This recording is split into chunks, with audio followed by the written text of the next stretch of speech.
Hello students.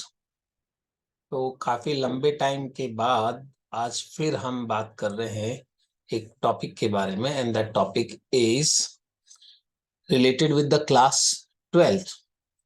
Class 12th का important topic है। आपने चैप्टर 4 पढ़ा है क्लास 12th का, जिसका नाम है रिप्रोडक्टिव टेक्नोलॉजी। तो हम रिप्रोडक्टिव टेक्नोलॉजी के बारे में बात करेंगे। तो मैं कह रहा था कि क्लास 12th में आपके एक चैप्टर है जिसका नाम है रिप्रोडक्टिव हेल्थ।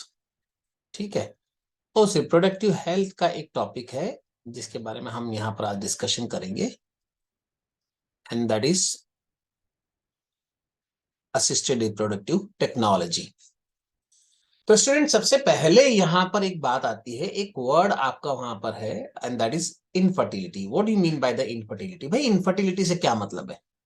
तो बहुत सिंपल सी डेफिनेशन अगर इनफर्टिलिटी की कहूं मैं, तो वो इनफर्टिलिटी की डेफिनेशन हुई यहाँ पर कि अगर कोई couple unprotected sexual relations maintain कर रहा है for from a longer period, लेकिन उसके बावजूद भी अगर they are unable to give birth to the child, उनके बच्चे नहीं हो रहे, अनसेफ सेक्सुअल रिलेशंस या अनप्रोटेक्टेड सेक्सुअल रिलेशंस के बाद, कोहैबिटेशन के बाद लंबे टाइम तक, उसके बावजूद भी वो बच्चे पैदा नहीं कर पा रहे हैं, तो this is the problem related with infertility. इसी को इनफर्टिलिटी कहते हैं। अब क्वेश्चन है, इनफर्टिलिटी हो क्यों सकती है? क्या रीजंस हो सकते हैं इनफर्टिलिटी के? तो हम कहते हैं इनफर्टिलिटी के कई सारे रीजंस हो सकते हैं। हो सकता है कोई फिजिकल एबनॉर्मलिटी हो। फिजिकल एबनॉर्मलिटी में मैं कहूं तो स्ट्रक्चरल कोई एबनॉर्मलिटी हो गई, स्पर्म काउंट कम हो गया, या फीमेल में ओवम का प्रोडक्शन नहीं हो रहा, या फर्टिलाइजेशन नहीं हो पा रहा है successfully inside the female body, या इम्प्लांटेशन नहीं हो पा रहा वगैरह। या सेकेंड हम अगर कहें तो कॉन्जेनाइटल। कॉन्जेनाइटल से मतलब है जेनाइटल प्रॉब्लम बाय बर्थ, अगर कोई कॉन्जेनाइटल प्रॉब्लम है तो उसके कारण। या कोई डिसीज है, अगर किसी कपल को, दोनों में से हस्बैंड या वाइफ, दोनों में से किसी को भी अगर कोई ऐसी डिसीज है जिसके कारण स्पर्म काउंट या ओवम काउंट का प्रोडक्शन जो है वो सफर कर रहा है, वो हो नहीं पा रहा है।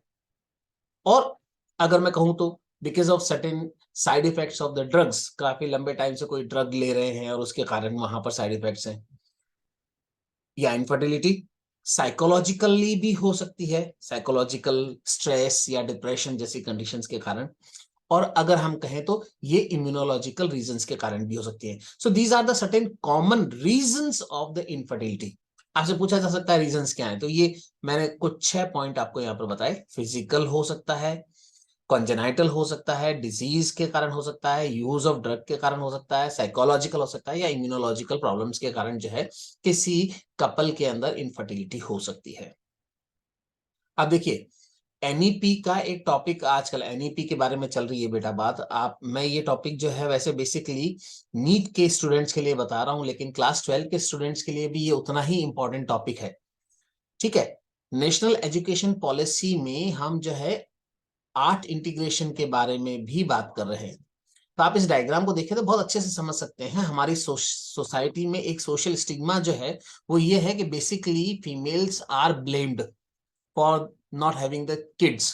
अरे ये इस लड़की में कोई प्रॉब्लम है नहीं। अक्सर देखा गया कि लड़कियों की बजाय ये प्रॉब्लम कई बारी लड़कों में हो सकती है, मेल्स में हो सकती है, मेल में होती है।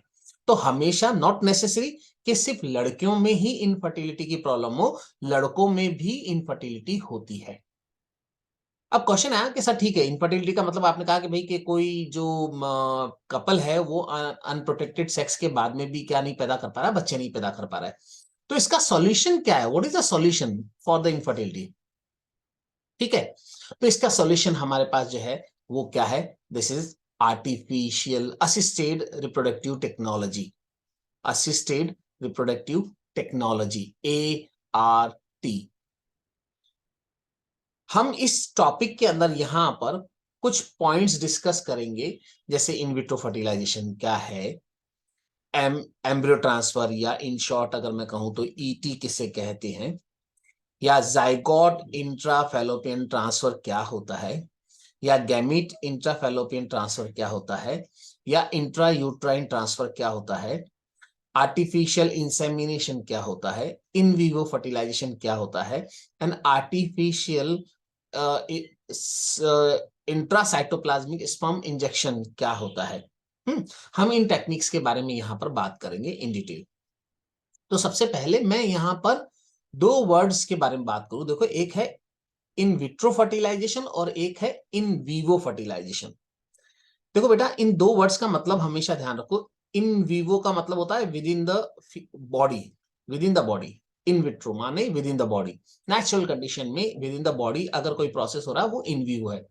और इन विट्रो अगर हम जब भी बात करते हैं, इन विट्रो का मतलब है आउटसाइड द फीमेल बॉडी। ठीक है, आउटसाइड द बॉडी अगर मैं कहूं, या उसके नेचुरल प्लेस के कंपैरिजन में आर्टिफिशियल कंडीशन में कोई प्रोसेस होना, इन विट्रो। तो यहां जो हमारी पहली टर्म है वो है IVF, in vitro fertilization. So what is in vitro fertilisation?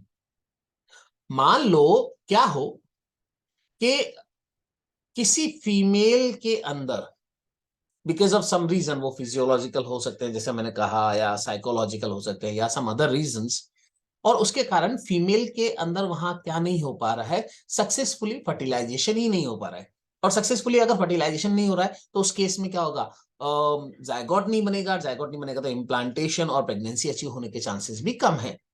तो ऐसे केसेस में हम क्या कर सकते हैं? मान लीजिए अब क्या है, किसी फीमेल में ओवम का प्रोडक्शन नहीं हो रहा है, वाइफ में। तो उस केस में हम कहां से ले सकते हैं ओवम? डोनर फीमेल से। या वाइफ में ओवम का प्रोडक्शन तो हो रहा है ना, लेकिन हस्बैंड के अंदर स्पर्म का काउंट जो है प्रॉपर नहीं है, तो मैं वहां पर किससे, किसी डोनर मेल से स्पर्म ले लूं। तो किसी डोनर मेल से या हस्बैंड से स्पर्म्स को लेना, और किसी डोनर फीमेल से या वाइफ से ओवम को लेना, और उसको आर्टिफिशियल कंडीशंस के अंदर आउटसाइड द फीमेल बॉडी क्या करवाना, फर्टिलाइजेशन करवाना इन आइडियल कंडीशन। इसी को क्या कहते हैं हम? इसी को हम बोलते हैं in vitro fertilization. Means fertilization of gamete outside the female body in laboratory condition. और जब एक लेबोरेटरी कंडीशन में आप क्या करते हो, अगर स्पर्म के साथ ओवम का फ्यूजन करवाते हो तो जायगोट बनेगा नेचुरली, जैसा फीमेल बॉडी में होता है यहां पर भी जायगोट बनेगा, लेकिन ये आउटसाइड द फीमेल बॉडी है, इन विट्रो फर्टिलाइजेशन है। जायगोट बन गया। अब जायगोट बन गया तो इस जायगोट का क्या कर रहे हैं भाई हम आगे? इस जायगोट का क्या करेंगे? लेबोरेटरी कंडीशन में हमने आउटसाइड द फीमेल बॉडी बनाया, तो इससे दो चीजें के साथ जा सकती हैं। दो टर्म्स हम यहां पर बात करेंगे, एक का नाम है जिफ्ट, जायगोट इंट्राफैलोपियन ट्रांसफर, जिफ्ट, और दूसरा है इंट्रा यूट्राइन ट्रांसफर। दो चीजें हो सकती है इससे, जायगोट से।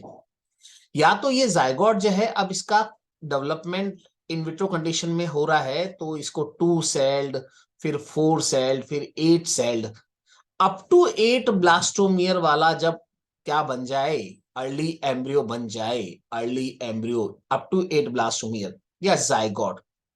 अगर मैं इसको अब इस इन विट्रो कंडीशन में से निकालूं और फीमेल के फैलोपियन ट्यूब में रिलीज करूं, इंसर्ट करूं, तो इसको कहते हैं जाइगोट का फैलोपियन ट्यूब में transfer, zygote intrafallopian transfer, zygote intrafallopian transfer.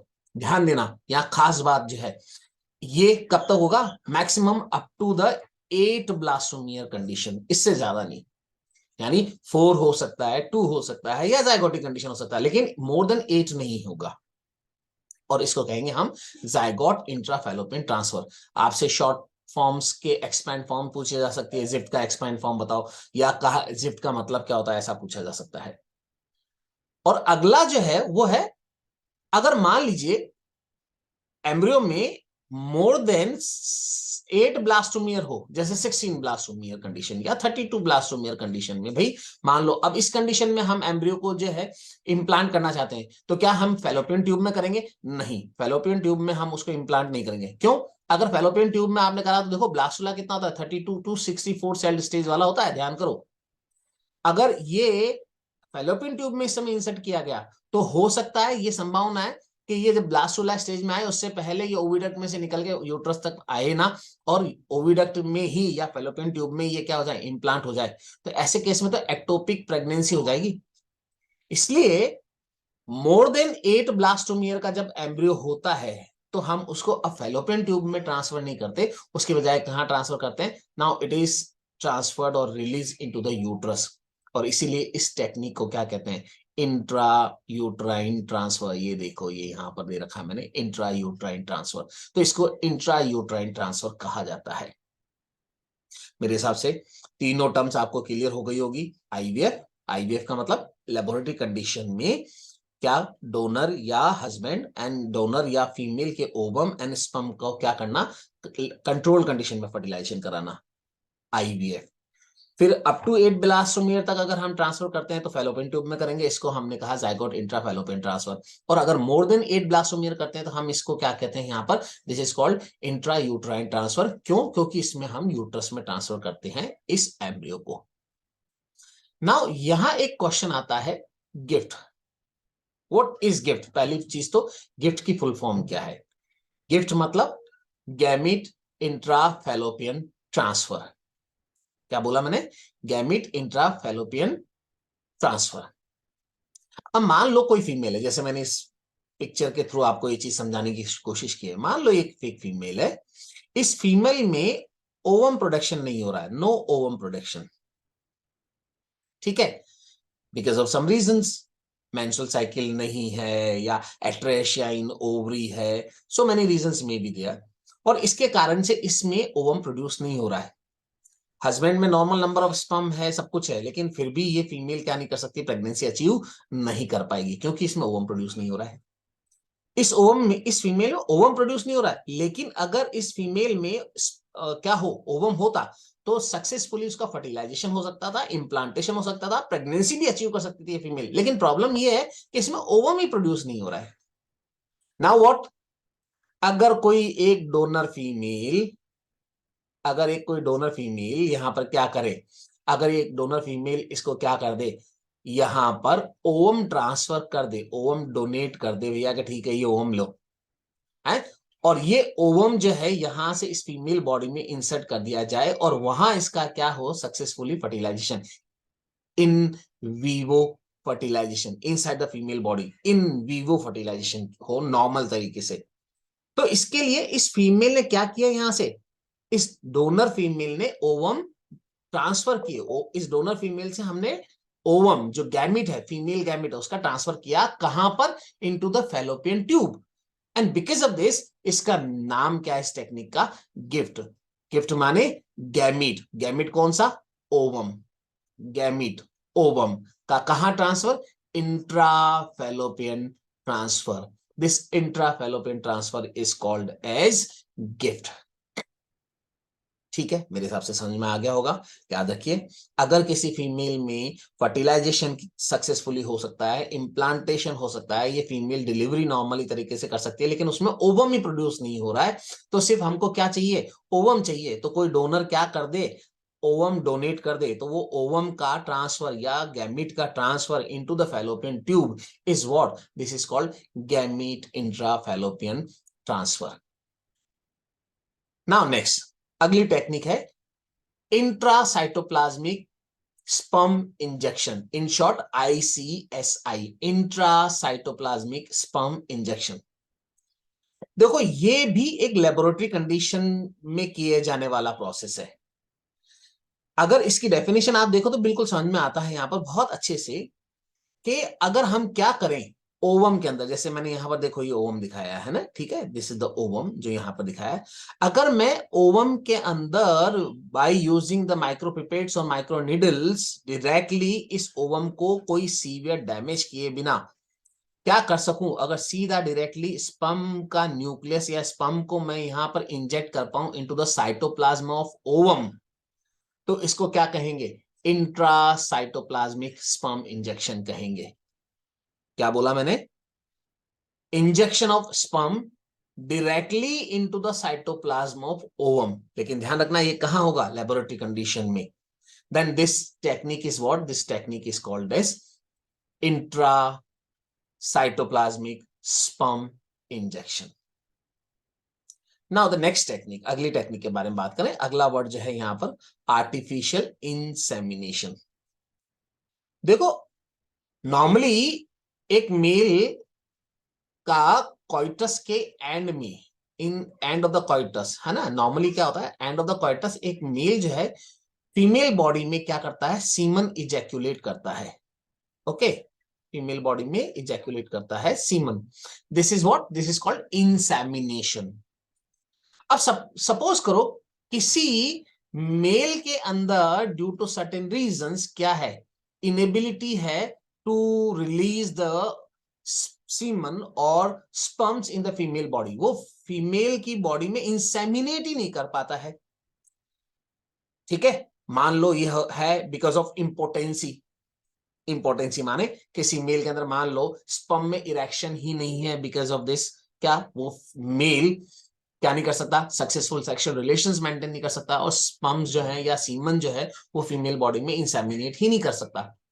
तो ऐसे केस में क्या, अगर आर्टिफिशियली सीमन कलेक्ट करके, अब ये हस्बैंड से भी किए जा सकते हैं या किसी डोनर से लिए जा सकते हैं, अगर हस्बैंड में नहीं है तो किसी डोनर से, है ना, हालांकि मैं यहां पर अगर कहूं तो हस्बैंड से ही, है ना।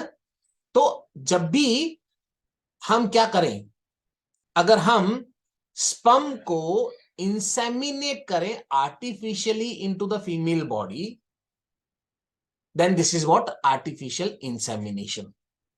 या मैं अगर कहूं कि अगर किसी मेल के अंदर क्या है, इरेक्शन नॉर्मल है, वो एक सक्सेसफुल सेक्सुअल रिलेशंस मेंटेन कर सकता है, लेकिन उसके जो इजैकुलेशन होता है क्लाइमेक्स पे, उसमें स्पर्म का काउंट बहुत कम है, स्पर्म काउंट बहुत कम है। याद करो, आपको अगर याद हो तो आपने एनसीईआरटी में पढ़ा था कि एक मेल के अंदर कितना 40 से लेके 120 मिलियन, है ना, 40 टू 20 मिलियन पर ml जो है ना, ये क्या होना चाहिए वहां पर, ये स्पर्म्स का काउंट होना चाहिए इतना मिनिमम, तब हम कहते हैं कि वो मेल क्या है, फर्टाइल है। अगर स्पर्म काउंट कम है, मान लो 35 है, 35 मिलियन है, तो हो सकता है कि इसमें ये जो स्पर्म का काउंट कम होने के कारण वो ओवम को फर्टिलाइज ना कर पाए। तो ऐसे केस में ये स्पर्म्स हस्बैंड से या डोनर से कलेक्ट किए जाते हैं और आर्टिफिशियली इसको रिलीज किया जाता है, कहां पर, इनटू द वेजाइना और into the uterus. So vagina में स्पर्म्स का रिलीज करना या यूट्रस में स्पर्म का रिलीज करना, यहां पर जो होता है, इन दो में एक छोटा सा डिफरेंस है बस। दोनों टेक्निक तो क्या है, आर्टिफिशियल इंसेमिनेशन है, चाहे वेजाइना में इंसर्ट किया जाए उन स्पर्म्स को या यूट्रस में इंसर्ट किया जाए, टेक्निक दोनों की दोनों आर्टिफिशियल इंसेमिनेशन है। लेकिन जब हम स्पर्म्स को या सीमन को कहां इंसर्ट करते हैं, यूट्रस के अंदर, तो इसके लिए एक टेक्निक काम में लिया, एक नाम काम में लिया जाता है, इसको हम क्या भी कहते हैं, इंट्रा यूट्राइन इंसेमिनेशन भी कहते हैं, इंट्रा यूट्राइन इंसेमिनेशन। तब जब आर्टिफिशियली सीमन कहां रिलीज किया गया, into the uterus, then this is called as intra uterine insemination. तो ये देखो ये बेटा, ये कुछ टेक्निक्स थी जिनके बारे में मैंने यहां पर बात की। पहला था आईवीएफ, ठीक है, दूसरा था जिफ्ट, तीसरा था इंट्रा यूट्राइन ट्रांसफर, चौथी टेक्निक जिसके बारे में मैंने बात की गिफ्ट, उसके बाद मैंने पांचवी टेक्निक डिस्कस की इंट्रासाइटोप्लाज्मिक स्पर्म इंजेक्शन, देन छठी जो टेक्निक मैंने डिस्कस की यहां पर आर्टिफिशियल इंसेमिनेशन। इन सब चीजों, इनमें से किसी एक सुटेबल टेक्निक के साथ एक इनफर्टाइल कपल जो है वो क्या कर सकता है, वो पेरेंटहुड को एंजॉय कर सकता है, बच्चे पैदा कर सकता है। लेकिन यहां पर इन असिस्टेड रिप्रोडक्टिव टेक्नोलॉजी की कुछ लिमिटेशंस भी हैं। क्या लिमिटेशन है भाई, नंबर एक, सबसे पहला, जो प्रोफेशनल्स इन एआरटी को परफॉर्म करेंगे उनका बहुत ही एक्सपर्ट होना इन टेक्निक्स में बहुत जरूरी है, क्योंकि एक गलत स्टेप जो है वो पता नहीं किस तरह की बड़ी मिस्टेक करेगा, बच्चे के पैदा होने के समय उसमें क्या प्रॉब्लम्स हो सकती हैं, किस तरह की, वी नेवर नो। तो extremely high precision is required here. दूसरी लिमिटेशन अगर मैं कहूं, ये बहुत ही एक्सपेंसिव टेक्निक है बेटा, बहुत एक्सपेंसिव। नॉर्मली एक नॉर्मल जो फैमिलीज होती हैं उनके लिए इसको करवाना, इस टेक्निक के थ्रू जो है चाहे पेरेंटहुड को एंजॉय करना काफी महंगा हो सकता है। अनदर थिंग, इसमें सक्सेस रेट भी कंपैरेटिवली क्या है, लो है। इसके अलावा मैं कहूं यहां पर तो लिमिटेशंस में एक लिमिटेशन, हमारी इस तरह की टेक्निक्स के लिए अभी एक्सेप्टेंस भी काफी कम है, जिसका कारण क्या हो सकता है, इमोशनल हो सकता है। कपल इमोशनली आपस में एक दूसरे से इतने अटैच्ड हैं कि वो किसी डोनर से स्पर्म या ओवम ना लेना चाहें। कई बार रिलीजियस रीजन भी हो सकता है कि भाई हम जो है इस कास्ट या इस कास्ट से जो है स्पर्म या ओवम ना लें जैसा है।